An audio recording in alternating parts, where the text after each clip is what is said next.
natin ito mga kaibigan. Again, magandang araw po sa inyong lahat. Pag-usapan po natin uli tungkol kay Chis Escudero. Bakit mga kaibigan? Gaya nga po nung nai-content na natin nung nakaraan, di ba? Na itong si Chis Escudero ay nagkaroon ng pag-amin. Di ba? Ano ba yung pag-amin ni Chis Escudero mga kaibigan? Ha? Ito. Pakinggan ninyo mga kaibigan, yung pag-amin ni Chis Escudero patungkol po doon sa kaibigan niya na kontraktor. Ha? At may kinalaman doon sa 30 million. Ano yung 30 million na yun mga kaibigan? Ito. Hayaan natin si Chis Escudero na sumagot. Ha? Pakinggan nyo to ha mga kaibigan. Sana walang ad. Ay naku, meron. May ad. Okay, wait lang ha. Sandali na naman eh. Ito. But having said that, allow me to answer the malicious, I would say malicious, real-time article that came out against me in relation to the flood control Okay. press con of the President Fast yesterday. forward. Number one, ang sinabi ng Pangulo kahapon, mga completed flood control projects mula 2018 na nagkakahalaga ng humigit kumulang 550 billion pesos. 515 billion pesos. Sinabi niya, wala siyang aligasyon. Walang aligasyon. Kontratista ang nakakuha ng ganong May mga ilang kontratista nakakuha ng bahagi doon sa 515 plus billion na sinasabi ni PBBM, di ba? Na yun ay pinapaliwanag ni Chis Escudero. Okay? Tuloy.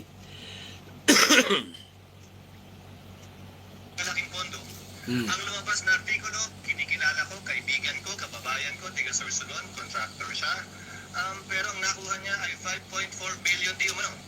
Wala pang 1%. Okay. So ito na binanggit na ni Chis Escudero mga kaibigan na meron siyang kaibigan, kontraktor taga Sorsogon. 'Di ba? Na ang nakuha ay 5 billion plus. 'Di ba? 5 billion plus. Pero minaliit niya. Pagdating sa porsyento, ang sabi niya ay wala pang 1%. Naliitan, mga kaibigan. Naliitan si Chis Escudero pagdating do sa porsyento. Wala pa raw 1% yung nakuha ng kaibigan niyang taga Sorsogon. Pero kung titingnan natin yung number mismo mga kaibigan, number mismo, 1% lang yun, pero pagdating sa numero mismo, mga kaibigan, yun ay nagkakahalaga ng 5 billion plus. Malaking halaga na po yun. Di ba? 5 billion is 5 billion. Okay? Pero para kay Chis Escudero, nalilitan pa siya doon sa nakuha ng kanyang kaibigan dahil 1% lamang daw. 1% lamang daw yung nakuha ng kanyang kaibigan na kontraktor na taga Sorsogon. Okay? Pero hindi yun ang pino-point out natin dito mga kaibigan. Ha? Tuloy natin. Ng kabuuang pondo na sinasabi ng Pangulo sa flood control. Ang tanong ko, bakit pinagtuunan ng pansin yun? Yung 1% pa talaga? Hindi yung 99%? Bakit pinagtuunan ng pansin? Hindi yung mga mambabatas marahil o opisyal ng gobyerno na kontraktor? Hindi naman ako kontraktor. Hindi ako bahagi na anumang negosyo kaugnay sa construction o supply sa pamahalaan mula nung pumasok ako sa gobyerno noong 1998. Sa katunayan, yung mas malaking bahagi ng pondong di umano nakuha nung kontratistang taga Sorsogon ay nakuha niya bago pa ako naging senador muli noong 2022. No. Yung nakuha daw nung kaibigan niya na taga Sorsogon, nakuha ito bago pa siya maging senador noong 2022. Bago pa siya maging senador noong 2022. Ulitin ko yan ha mga kaibigan ha. Bago pa siya naging senador noong 2022. Bago pa. Pero ano ang nangyari? Bago din na maging senador etong si Chis Escudero. Tuloy natin. Ayon mismo sa datos na pinresenta ng Pangulo kahapon. So klaro, malisyoso ang artikulo, tiniming ang paglabas at tiniming talaga para higa nga itikit ito bagaman walang sinabi ang artikulong ginawa kong mali o masama. Yung insinuation, yung innuendo, nandun pa rin. Kaya minabuti kong sagutin ngayong umaga. Kaya for the record, wala akong kinalaman sa pag-identify, paggawa ng program of work, pag-bid, pag-award, pagbahay, pagbayad, pag-inspeksyon ng anumang proyekto sa pamahalaan, sa Sorsogon man o sa labas ng lalawigan ng Sorsogon. Meron kami bibigay sa inyong data tungkol sa final naming figures kung saan papatunayan nun na wala pa nga ako dito nung karamihan yun ay nakuha. Yung involved dun sa demolition job hanggang ngayon. Oh, Yung mga fast forward illegal natin, ha? investment, Yung marahil nasaktan, tinamaan. Fast forward natin. Yun ang impormasyon na nakakarating sa amin. Kasamahan nyo rin, sir. Pahan namin. Dito sa Senado. Pero ang tigalabas. May hinahanap ako mga kaibigan, ha? Wait lamang po. Siguro yun. Magsisingit na ako. Sir, mambabatas. Mambabatas din, sir. So, sir, kino-confirm nyo na nag-donate Ito. siya ng 30 million? Yes, nasa records yun. In fact, nakuha yan ng... Ulitin natin yun, ha? Ito na. So, sir, kino-confirm nyo na nag-donate siya ng 30 million? Yes, nasa Mm. records yun. In fact, nakuha yan ng Rappler mismo sa article na sinulat nila noong 2022-2023 pa. So, yung contractor, mga kaibigan, nag-donate, ha? Nag-donate ng 30 million.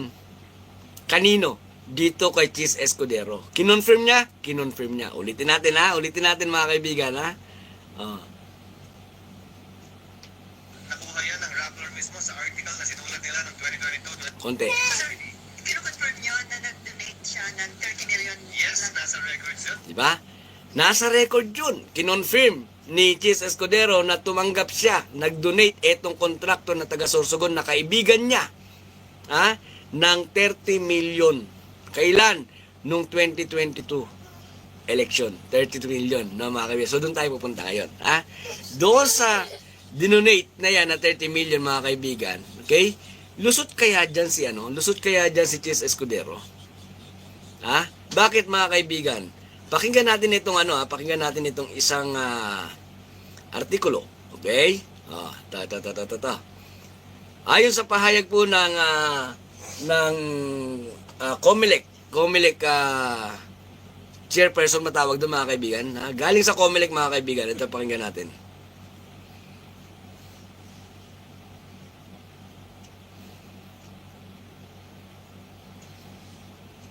Sounds. Ba't walang sounds? Sounds, okay. Sa Section 95, Letter C ng Omnibus Election Book, mas maganda pong sabihin na sila ay bawal mag-contribute sa isang kandidato, yung pong mga contractors ng pamahalaan, kahit na anong political subdivision o kung sino man yung merong kontrata sa pamahalaan, lalo na kung ito ay pabukod. Anong parang Okay, di ba? Bawal, mga kaibigan, bawal ang sino mang kandidato na tumanggap ng anumang mga donasyon, lalong-lalo campaign donation, di ba? Lalong-lalo na, sabi po dito ng Comelec, no, kapag ito ay mga kontraktor, mga, kumbaga ay magtatrabaho sa mga proyekto ng gobyerno, bawal ang sino mang kandidato na tumanggap ng anumang donasyon. E ano ang parusa? Anong parusa, mga kaibigan? Pakinggan natin. Tuloy natin, ha? Anong parusa? Sa dito, Chairman. election offense po ito na may isa hanggang Election offense. Mga kaibigan, ang parusa doon sa mga mapapatunayan na tumatanggap ng donasyon, sabi po ni Comelec Chairman, mga kaibigan, ito ay election offense. Ano ang parusa doon sa lalabag, di ba? Doon sa election offense na ito, mga kaibigan. Ano ang parusa sa kanila? Tuloy natin. 6 na taon na pagkakakulong at maaaring maging dahilan ng pagkakakansila po ng mga Yon, 6 na taon na pagkakakulong. 6 na taon na pagkakakulong ang sino man mga kandidato na tumatanggap ng mga election donation sa kahit na kanino man, lalong-lalo na sa mga kontraktor. 'Di ba? Kontraktor na kukuha ng mga proyekto sa gobyerno. Ang sabi po ni Comelec Chairman, 6 na taon. Maliban sa 6 na taon, ano pa yung magiging parusa? Tuloy natin. lisensya o permit ng ating mga kumpanya na ito. Paano po yung na-elect na opisyal? Hindi ko muna nasagutin yan dahil alam ko, maaaring may mag-question at mag-file ngayon sa Comelec dahil sa mga development na ito. Okay. Maraming salamat, Di ba? George Garcia. Sabi niya, paano yung mga na-elect na official? Di ba? Ayaw mo na sagutin. Ayaw mo na sagutin ni Comelec Chairman dahil sa alam niya, naniniwala siya na maraming magpapile. Maraming magpapile, no, mga kaibigan sa Comelec tungkol po dito sa yung paglabag, di ba? Yung tumatanggap ng mga suhol, tumatanggap ng donation sa mga kontraktor na ginagamit nila noong panahon ng kampanyahan. Di ba? Kaya sabi niya, dahil sa progreso ngayon na nakikita natin, malamang sa malamang marami ang magpa-file. Ibig sabihin, mga kaibigan, di ba, maliban kay Chis Escudero talagang umamin na siya ay tumanggap ng 30 million doon sa isang kontraktor na taga Sorsogon, mga kaibigan. Maliban doon, marami pa. Alam natin lahat yan. Di ba? Alam natin lahat yan, katulad nung inimbestigahan kanina ni PBBM sa Bulacan.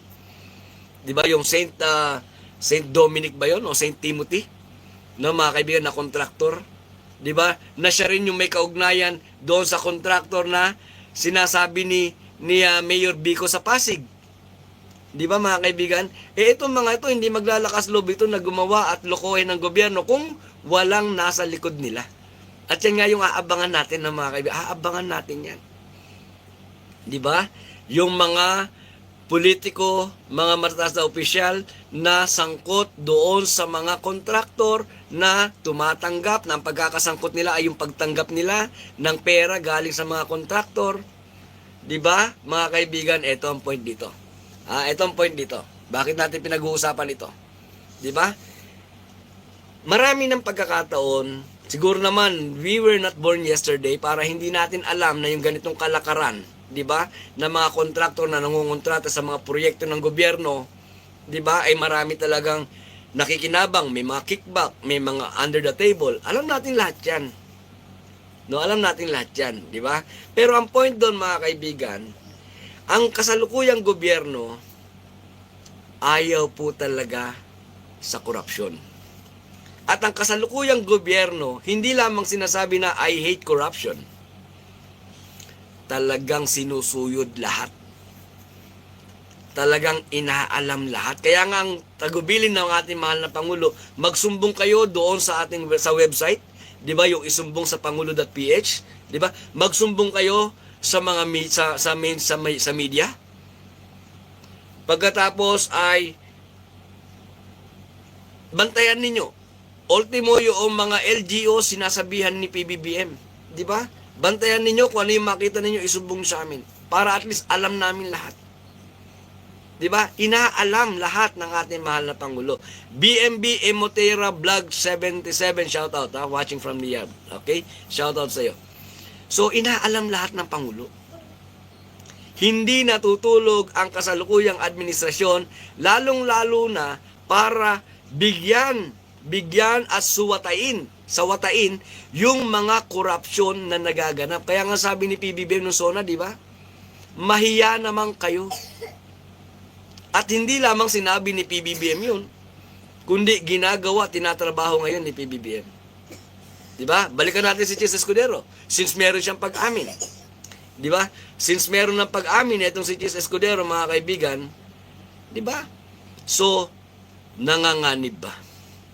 Tila yata nanganganib si Chis Escudero, mga kaibigan. Di ba? Disqualification.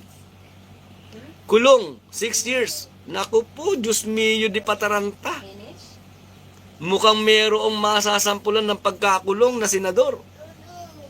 Di ba? O paano na Duterte Black? Grandpa PHTV shoutout. Paano na Duterte Black? Di ba? Pagkakaalam ko, mga kaibigan, maliban si Chis Escudero, medyo ano pa to, kumbaga medyo slight lang to dahil sa tumanggap lang naman ito ng tumanggap lang naman ito ng 30 million Di ba? Donation sa kanya, election, anong tawag doon? Election donation ba 'yon? Oh, di ba? Or campaign donation, di ba? Meron nga siyang kasamahan Di ba? Meron nga siyang kasamahan sa Senado Di ba? O pamilya talaga nila, kontraktor Nakinabang talaga sila doon sa build Di ba? Yun nga yung sinasabi ko kahapon, ayokong banggitin si Bongo. Di ba? Ayokong banggitin si Bongo, mga kaibigan. Di ba? Dahil nakinabang ng gusto, panahon ni Duterte, pero may ginawa. May nalaman ba tayo? May nabalitaan ba tayo?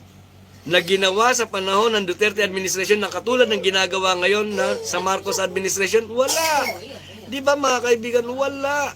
Bukod tangi sa administrasyong ito lamang, meron paghabol. Di ba? Merong paghabol. At alam niyo, mga kaibigan, ito. Alam niyo si PBBM, simple lang din to Kung napanood niyo na ba ito?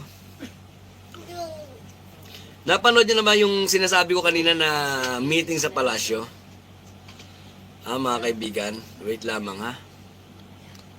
Asan na yun? Okay, eto oh. Yes. This one.